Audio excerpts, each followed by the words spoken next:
How does copyright protect you? That's the topic I'm addressing today in The Right Question. I'm Daphne Gray Grant, the publication coach.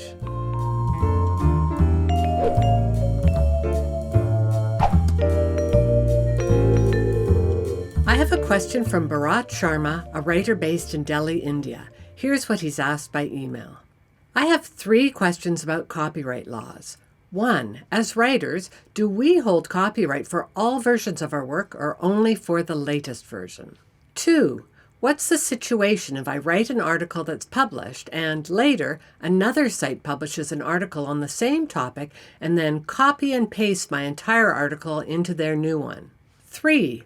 What if a plagiarist steals an article published in, say, March 2021 and publishes it with a backlink like January 2021? In such a scenario, how do I prove that I was the original writer? Thanks for your questions, Bharat.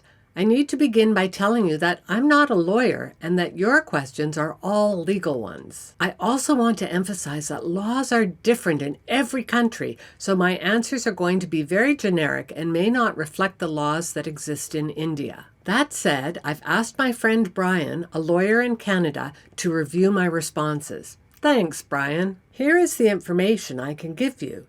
If you are a freelance writer, copyright exists with you unless you have sold that right or explicitly given it away. This applies to all versions of what you've written, and copyright remains until it expires, which has different time limits in different countries. Just keep in mind that if you've already sold first publication rights to a website or a company, and you're trying to sell something very similar to another company, both organizations should be informed. The first company might reasonably be upset if you are trying to resell something that's too similar to what you created for them. The second one might be upset that you're selling them something that's already appeared elsewhere. Also understand that if you are in a media job as, say, a reporter for a newspaper or a writer for a content farm, then the copyright is held by your employer, not by you. They will continue to hold this copyright even after you've left the organization, unless you have a contract providing differently. Your second question relates to dishonest actors who explicitly steal content written by others. Here is where you're wise to monitor how the information you've written may be being stolen from you. Regrettably, in the age of the internet, it's very easy to copy and paste text. You should do regular Google searches to find plagiarized content. I do this once a month for both my books. Then, if I find a misuse, I issue what's called a DMCA takedown. Google that phrase if you want more info about it. Also be aware that you can copyright only what you write, not the broader topic or idea. Your third question relates to timing.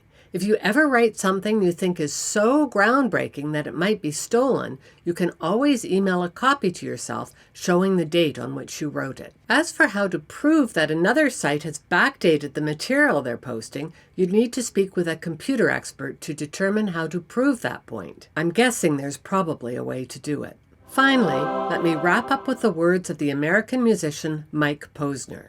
From what I understand about Shakespeare, there was no copyright law when he was writing. He sampled at will, and it wasn't seen as a bad thing.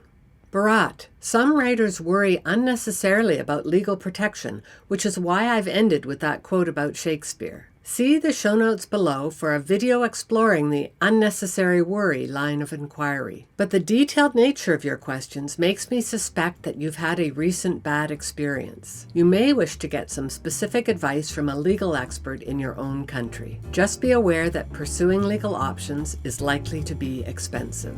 Viewers, if you have any writing-related questions, I'd be happy to do a video on them. Just send me a quick email, daphne@publicationcoach.com, or put a note in the comment section of this video. And if you'd like to learn more about how to make your writing a happier, more rewarding process, check out my latest book, Your Happy First Draft. It's not available on Amazon or in bookstores. The only place you can get it is my website, linked below and in the show notes.